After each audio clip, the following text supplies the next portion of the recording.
Halo, teman-teman sekalian. Perkenalkan saya Herianto, Eskom MM. Saya hari ini baru pertama kali bertemu dengan kalian. Karena posisinya, ya tentu saja kalian baru bertemu dengan saya. Karena saya biasanya hanya mengajar di semester akhir saja untuk jurusan FTI. Tepatnya di semester 6. Materi kuliah yang saya bawakan itu adalah manajemen hubungan pelanggan. Pak, hubungan itu kenapa perlu di-manage? Ya tentu saja. Kalau tidak ada manage hubungan pelanggan, Anda tidak bisa lebih memahami ataupun mengelola hubungan itu supaya bisa berjalan lebih lama. Tapi karena ini pertemuan pertama, saya akan lebih santai sedikit dengan kalian, tentunya. Biasanya saya akan membawa hari pertemuan pertama kita itu dengan beberapa perkenalan, baik itu terkait saya sendiri, kemudian saya akan menjelaskan juga tentang RPS kita, kemudian RTM kita, rencana tugas itu sendiri, terus kemudian mahasiswanya, terus kemudian ada yang satunya lagi kontrak perkuliahan. Nah itu ada mungkin walaupun tidak semua kita bikin kontrak ya, mungkin hanya melalui perwakilan kelas kalian saja. Biasanya di sini yang mewakili kelas itu ketua tingkat ya? Apakah udah dipilih ketua tingkatnya? Udah ada ya? Sebelumnya saya perkenalkan diri saya kembali. Nama saya Herianto Eskom MM. Latar belakang saya itu S1-nya di Universitas Bina Nusantara, Jakarta. Kalau kalian kan masih di Pontianak, tapi S2 saya di Pontianak juga. Yaitu di Universitas Tanjung Pura Pontianak. MM-nya diperoleh dari Pontianak. Kemudian pengalaman saya itu sebagai praktisi di bidang perdagangan dan jasa. Pak, perdagangannya apa? Saya ada buka beberapa toko. Lebih tepatnya minimarket. Kemudian, Pak, kok ada bidang jasa juga? Ya, tentu saja. Saya menggeluti semuanya. Saya menggeluti bidang jasa itu lebih tepatnya kepada jasa perbankan. Saya sudah mendalami jasa perbankan itu udah lebih dari 15 tahun. Pak, ada jasa lainnya lagi? Ya, saya ada jasa pelayaran. Lebih tepatnya jasa ke agensi. Jika kalian ada pertanyaan terkait pekerjaan-pekerjaan itu, apakah mungkin kalian, karena udah semester 6 ya, artinya kan udah hampir siap bekerja. Mungkin kita bisa membina hubungannya lebih lanjut. Siapa tahu kalian ingin bekerja. Pak, apakah harus bekerja dengan Bapak? Tidak perlu, saya punya banyak kenalan sekali, kolega saya. Yang penting Anda pandai membina hubungan, tentunya hal itu akan mudah bagi kalian. Saya juga menyertakan email saya, yang merupakan email resmi dari WD.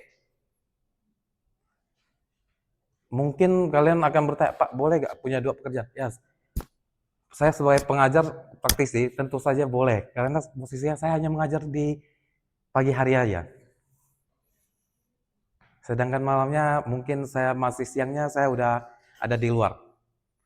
Makanya pandai-pandailah membina hubungan. Semakin banyak hubungan yang kalian bina, waktunya makin fleksibilitas sampai lupa tidur.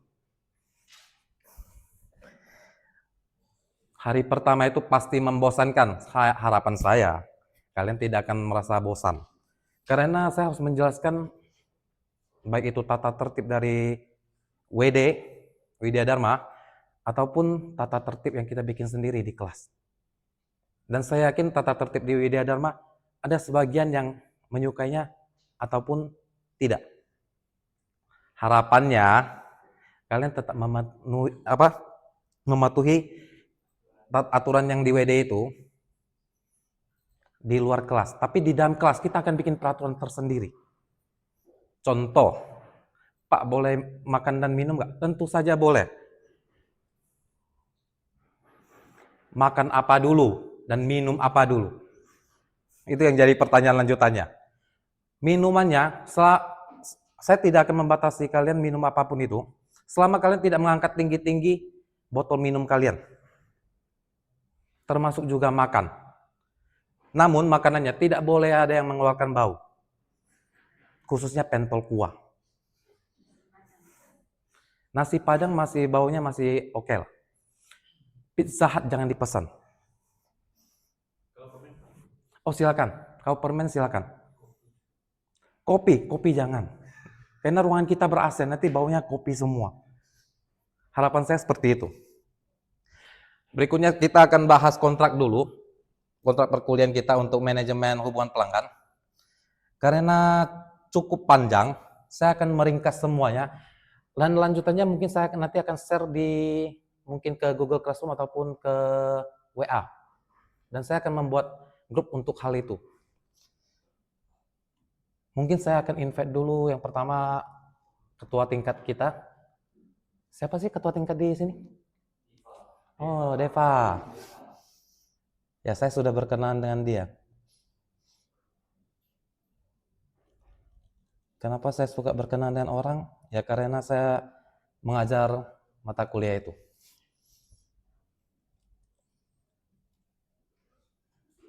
Sebentar, saya cari.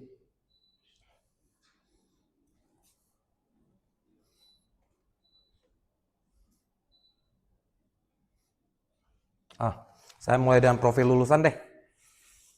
Profil lulusan yang diharapkan dari Prodi Fakultas Teknologi Informasi untuk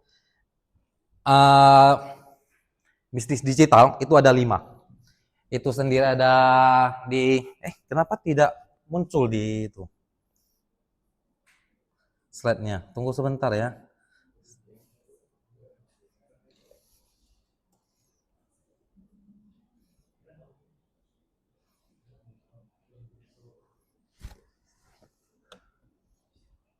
Apakah karena saya itu?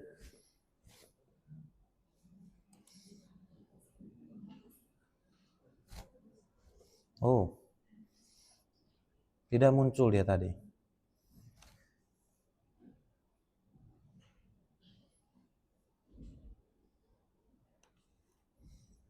Ya, ini ada profil lulusannya.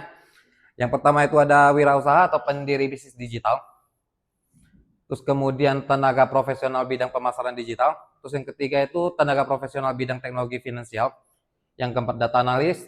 Kemudian yang terakhir itu konsultan. Harapan bisnis prodi bisnis digital seperti itu.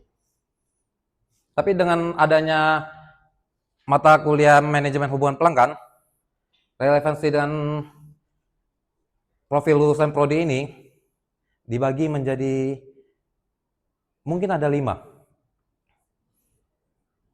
Dan ada relevansinya dengan mata kuliah CRM ini ada 1 di wirausaha itu tinggi, di mana penerapan CRM dan mengelola pelanggan usaha rintisan UMKM. Terus yang kedua itu tenaga profesional. Menjaga hubungan itu butuh kemampuan profesional ya. Karena Anda kalau misalkan tidak, saya tahu posisinya kalau misalkan mungkin kehidupan sehari-hari kalian ada suasana bad mood ataupun tidak, akan terbawa ke dalam perjalanan kalian di kehidupan sehari-hari. Kalian bertemu seseorang, bad mood, aura kalian buruk akan membawa dampak bagi orang yang berikutnya yang kalian ketemui. Maka dari itu, saya berharap kalian bisa memposisikan kalian seperti Asura. Tahu Asura? Ada punya 3 muka, 3 wajah. Dia punya wajah yang pemarah, kemudian tersenyum, yang kemudian yang terakhir itu ada sedih.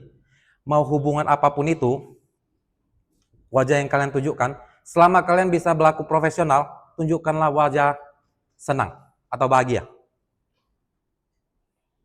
Saya tahu kalian punya masalah apapun di dalam kehidupan sehari-hari kalian, itu harus dihilangkan ketika kalian udah bertindak sebagai pelaku usaha profesional. Makanya manajemen hubungan pelanggan ini sangat cocok tinggi untuk urusan tenaga profesional di bidang pemasaran digital. Terus kemudian tenaga profesional di bidang teknologi finansial. Kebetulan di sini relevansinya sangat rendah. Tidak diperlukan. Anda menghitung uang tidak perlu hubungan. Semakin Anda punya hubungan, semakin susah. Artinya Anda keluar uang terus. Pernah kan mendengar mungkin ada viral segala macam, seperti ada teman yang udah lama tidak berhubungan tiba-tiba menghubungi Anda.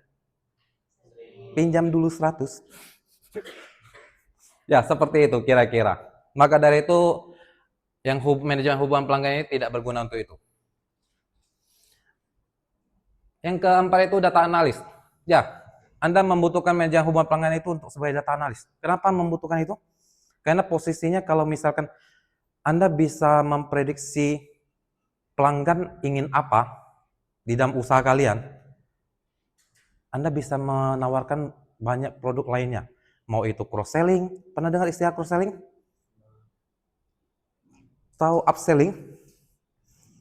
Pernah dengar downselling nggak? Nah, itu yang biasa orang tidak pernah mendengar, downselling. Tapi saya tidak mau menjelaskan perihal itu karena dia ada di bahasan berikutnya. Anda mengatakan tahu cross-selling. Kira-kira cross-selling menurut pemahaman Anda itu seperti apa? Cross-selling itu kayak misalnya kita sebagai penjual kan, Ya, dia mau beli sepeda gitu. sepeda, oke. Nah, terus kita saranin dia kalau mau beli sepeda ini lebih bagus, kalau tambah nih kita ganti bannya pakai ban yang lebih bagus biar lebih aman, terus lebih menarik. Jadi dia beli sepeda sama apa namanya bannya juga diganti juga. Jawaban yang bagus. Cross-selling itu menjual dua produk yang berbeda ya, yang ada di toko Anda. Tapi pertanyaannya, dia baru membeli sepeda, bannya udah mau ditukar. Anda sebagai pemilik toko yang baik, Anda harus bisa memberikan solusi kepadanya. Ban yang lamanya itu Anda makan kembali. Artinya Anda membelinya dari dia. Supaya Anda bisa melakukan, ya ada hubungan yang terjalin di situ. Tapi jawaban Anda sangat bagus. Artinya Anda sudah sangat mengerti terkait cross-selling. Kalau upselling, pernah dengar upselling? Kalau upselling seperti apa pemahamannya? Kau boleh tahu? Upselling misalnya kita pakai sepeda lagi ya. Ya. Kalau dia datang pengen nanya tentang sepeda Pacific contohnya. Oh ya. Nah, terus kita tanya dulu ke dia pakai sepeda dia buat kebutuhan apa? Misalnya buat kebutuhan di medan yang lebih Ekstrim lah, berbatu apa tanah gitu kan. Oke. Kita saranin dia ini pakai sepeda yang merek contohnya kayak Polygon atau apa gitu. Oh, Anda sangat menyukai sepeda sekali ya. Yang ekstrim saja. Pernah urusan sepeda atau punya tokonya malahan keluarga? Oh tidak. Wah. Suka main sepeda? Tidak. Oh, dulu sempat punya ya. Tapi penjelasan teman kalian sangat bagus sekali. Berikan tepuk tangan. Ini baru menunjukkan benar-benar anak yang mendengarkan itu. Semua penjelasannya. Saya biasanya menanyakan ke semester-semester yang teman-teman kalian yang sebelumnya, yang lebih mungkin semester yang awal, tidak ada yang bisa menjawab itu. Anda jawabannya sangat bagus sekali. Yang kelima, konsultan bisnis digital. Ini juga tinggi sekali, di mana Anda bisa memberikan menjadi konsultan bagi pelaku bisnis yang lainnya. Bagaimana cara mereka melakukan pembinaan hubungan kepada pelanggannya, supaya intinya penjualannya naik. Terkait standar kompetensi dan kompetensi dasarnya, mungkin saya akan men-skip ini, karena posisinya sangat banyak sekali. Harapan saya sih tetap kalian baca, supaya memudahkan kalian untuk melewati mata kuliah ini, supaya dapat nilai A tentunya. Ya, cukup panjang sekali capaian yang harus kalian dapatkan. Terkait CPMK, capaian pembelajaran mata kuliah ini ada dari Prodi, resmi dari Prodi. Ini ada S5, S8, S11 itu tentang sikap. Terus kemudian P3, P7 itu tentang pengetahuan kalian. Terus kemudian ada KU1, KU5, KU5 itu tentang keterampilan umum. Ini KK1, kemudian KK7 dan KK8 itu keterampilan khusus. Dan ada CPL utama yang 6 dan poin ketujuhnya. Ini untuk profil lulusan kalian. Terkait kontrak perkuliahannya, mata kuliah ini 3 SKS ya. Artinya kalian harus bertemu. Kebetulan ini kelas A ya ini ya. Posisinya saya mungkin akan bertemu kalian dalam 2 jam sekali dalam setiap harinya. Karena saya suka memanfaatkan waktu semaksimal mungkin supaya tidak putus di tengah jalan penjelasan saya. Harapan saya kalau misalnya kalian, Pak, kalau misalnya digabung jamnya, saya sarankan Anda bawa makanan dan minuman pada dasarnya. Jadi jangan sampai Anda, tapi juga jangan makanan berat ya, supaya kalian tidak ngantuk pada saat mendengarkannya. Ini terkait deskripsi mata kuliahnya. Mata kuliah ini membahas cara pengusaha atau entrepreneur organisasi bisnis membangun, mengelola hubungan yang kuat dengan pelanggan untuk meningkatkan keunggulan jangka panjang dengan pendekatan outcome based education yang menekankan pada capaian pembelajaran terukur dan pembelajaran berpusat pada mahasiswa. Sehingga selaras semangat kurikulum merdeka belajar, kurikulum merdeka. Ini capaian pembelajaran mata kuliahnya. Ada 6 poin. Ini ada terkait konsep dasar. Ya, dalam pertemuan pertama dan berikutnya itu kita memang akan sedikit membosankan, tapi saya akan berusaha untuk membuatnya lebih tidak mudah bosan. Harapan saya sih, kenapa bisa tidak bosan? Ya, saya akan selalu berkeliling di sekitar kalian, seperti hantu gentayangan. Dan saya akan selalu bertanya kepada kalian, sebisa mungkin. Karena saya ingin membina hubungan lebih lanjut dengan kalian nantinya. Ini ada substansi kajiannya. Ada 14 substansinya, materi alias materi yang sudah saya rangkum. Ini ada konsep manajemen hubungan pelanggannya, terus kemudian yang kedua pengertian, yang ketiga jenis-jenisnya, yang keempat orientasi, yang kelimanya itu elemen, yang keenam peran CRM, apa peran-perannya, terus kemudian yang ketujuh bagaimana fungsi dan implementasinya, yang kedelapan itu customer database dalam CRM, yang kesembilannya itu tipe CRM-nya, berdasarkan karakteristik dan prosesnya, terus yang ke-10 konsep teknologi informasi, terus yang ke-11 itu konsep program CRM untuk meningkatkan loyalitas. Ya, tujuan akhir sebisa mungkin CRM itu untuk meningkatkan loyalitas. Tapi seperti yang kalian ketahui, loyalitas itu tidak mudah diperoleh untuk zaman saat ini. Jangankan loyalitas dari pelanggan, dari keluarga aja susah. Ada yang berpikir seperti itu? Maka dari itu, tapi saya ingin menyarankan, sebaiknya kalian menghilangkan pikiran itu, walaupun pernah terjadi. Harapan saya, Anda membangun aura baik, hubungan dengan pelanggan maupun keluarga, ataupun orang dekat kalian, ya nanti kalian punya pasangan, mungkin orang dekat kalian itu istri, kemudian atau suami, anak, itu akan semakin baik. Yang ke-12 itu konsep sosial CRM, yang ke-13 itu konsep sosial media dan brand loyalty, yang ke-14 implementasi e-government, pemerintah, produk pemerintah. Bentuk pembelajarannya lebih banyak ceramah, tentunya. Dalam setengah semester kalian akan mendengarkan saya berceramah. Pas kok setengah semester aja, nggak semua semester kah? Tidak, setengah semesternya bagian kalian. Dalam bentuk apa, Pak? Ya, project. Kita akan membuat sebuah project untuk supaya saya juga bisa mendengarkan kalian berdiskusi, kemudian kalian mengemukakan pendapat kalian terkait mata kuliah ini. Terus ada kriteria penilainya, ya seperti biasa yang sudah diterapkan di Universitas Widya Dharma, itu ada presensi, tugas terstruktur, UTS, dan UAS. Tapi saya lebih menekankan yang namanya interaksi di dalam kelas. Pak, UTS-nya dan UAS apakah gampang? Tergantung seberapa aktif kalian di kelas. Semakin kalian aktif di kelas, semakin gampang. Kenapa? Saya tidak pernah memberikan soal sesuai buku. Maksudnya seperti apa? Saya lebih memberikan soal terkait pengalaman pribadi kalian. Daya kreativitas pemikiran kalian, terus kemudian bagaimana kalian menyikapinya. Terus kemudian ini terkait standar penilaiannya. Ya, saya sudah menyusun jadwal kuliah juga, dan terkadang jadwal kuliah ini ya mungkin beda-beda tipis lah. Tapi akan saya kejar sebisa mungkin mengikuti jadwal kuliah yang sudah ada. Dan ini akan saya share juga kepada kalian nantinya. Ini ada daftar pustakanya. Saya lebih menggunakan 3 buku pedoman ya, bukan buku pedoman sih.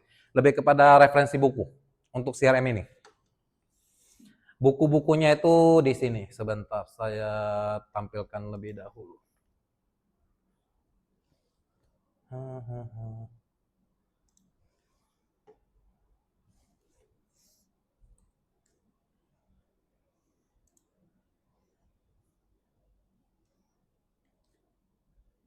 Ya, ini referensi buku yang saya gunakan.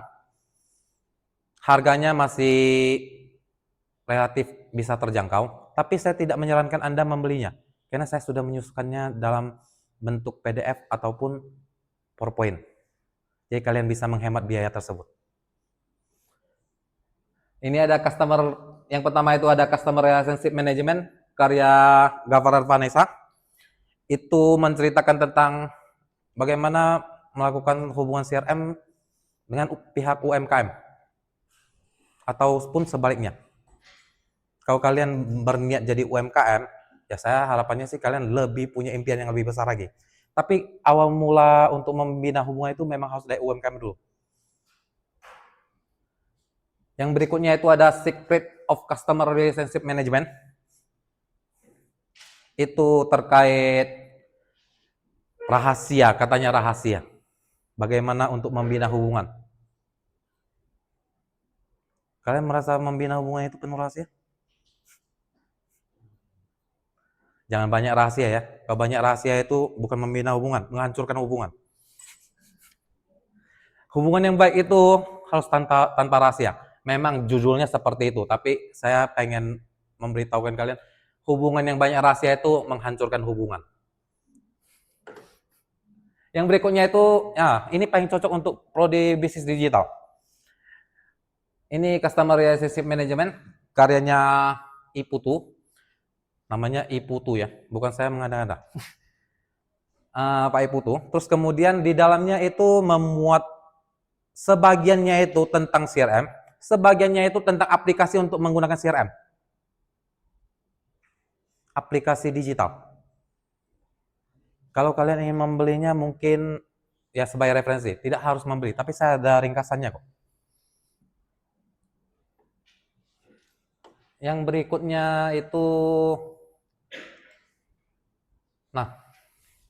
saya ingin menjelaskan terkait materi. Untuk RPS dan LTM-nya nanti saja ya. Karena itu terlalu panjang sekali dan banyak sekali. Pak, artinya tugasnya banyak ya? Ya, tugas yang saya bikin sih banyak. Tapi tidak semuanya saya berlakukan. Tergantung seberapa. Kalau misalkan kalian sudah menguasainya, kenapa saya harus memberikan tugas yang sama lagi?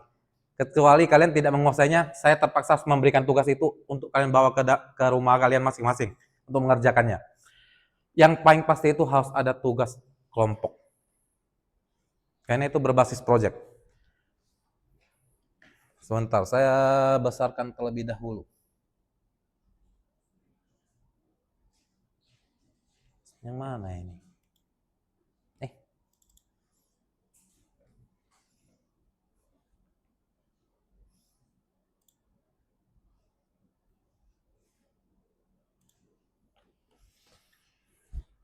Ya, tujuan dari CRM ini, dari implementasi Customer Relationship Management pada perusahaan adalah untuk membantu. Bagaimana cara membantu perusahaan?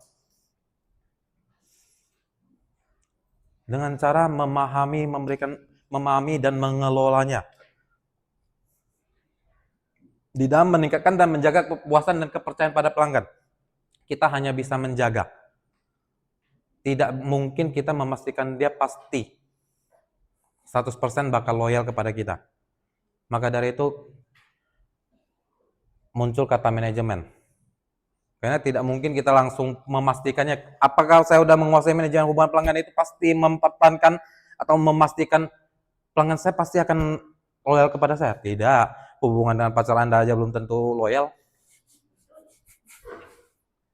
Terus kemudian, Kepuasan dan kepercayaan pelanggan adalah modal besar pada suatu bisnis agar usaha tersebut dapat terus berjalan. Dengan menjaga kepuasan dan kepercayaan pelanggan, maka pelanggan tersebut akan semakin loyal terhadap produk dan layanan yang diberikan sekaligus menjaga loyalitas tersebut. Sekaligus ya. Perusahaan harus mampu memahami pelanggan mereka dengan baik. Tujuan akhir ini intinya untuk meningkatkan penjualan kalian. Tidak ada yang lain. Semakin kalian memiliki hubungan yang baik dengan pelanggan kalian, penjualan kalian akan semakin naik. Nah, saya di sini ada terkait customer dan consumer. Di sini ada persamaan dan konsumen dan pelanggan. Pelanggan itu customer. Kemudian ada perbedaan. Ada yang bisa bantu saya kasih jawaban? Sedikit saja. Pak, persamaannya gampang. Sama-sama membeli. Nggak beli, nggak disebut customer. Nggak beli, nggak disebutkan consumer. Yang jadi pertanyaannya, perbedaan. Bantu saya jawabkan. Satu. Kalau konsumen kan dia tuh pasti mengkonsumsi barang yang dia beli. Ya. Kalau pelanggan tuh belum tentu dia konsumsi itu, Pak. Saja dia beli itu bukan yang untuk dikonsumsi itu. Hampir benar, tapi terbalik. Ya, konsumen tuh kayak enggak belinya tuh enggak jangka panjang, Pak. konsumen itu nggak belinya jangka panjang, betul. Dalam jangka panjang dia terus beli. Oke, ini salah satu yang tepat. Tapi ini juga tepat, hanya saja terbalik. Jawabannya hanya terbalik saja, bukan berarti tidak tepat ya. Di sini saya ada 10 jenis pelanggan. Ini merupakan tugas pertama kalian. Bantu saya deskripsikan 10 jenis pelanggan ini berdasarkan persamaan dan perbedaannya. Nanti untuk tugas diskusi aja. Tidak dikerjakan di rumah, kerjakannya di dalam kelas. Sangat simpel kan? Pak, terkait project, saya mungkin akan membagi kelompok dan saya berharap satu kelompok itu terdiri dari 4 orang. Harapan saya. Dan biasanya ketika saya menanyakan kelompoknya mau dipilih sendiri atau mau dibagi, semuanya pada bilang pilih sendiri. Maka dari itu saya ingin membaginya secara dari saya sendiri, tapi saya pilih ketua kelompoknya saja. Anggotanya kalian yang pilih. Kenapa seperti itu? Saya ingin memisahkan kesenjangan kalian. Takutnya nanti ada teman yang pilih-pilih. Maka dari itu, membina hubungan kalian dari sekarang. Ya, kalian ada pertanyaan lanjutan lagi nggak terkait mata kuliah ini? Tidak ada? Wah, tumben. Kalian tidak mau membina hubungan dengan saya lebih lama kah? Tapi tidak masalah, pertemuan kita masih panjang. Kalau misalnya kalian ada pertanyaan lanjutan, silakan tanyakan saya di pertemuan berikutnya, ataupun kontak saya di nomor yang nanti akan saya bagikan ketua tingkat kalian. Oke? Sampai jumpa semuanya. Selamat pagi dan jangan lupa makan. Ya.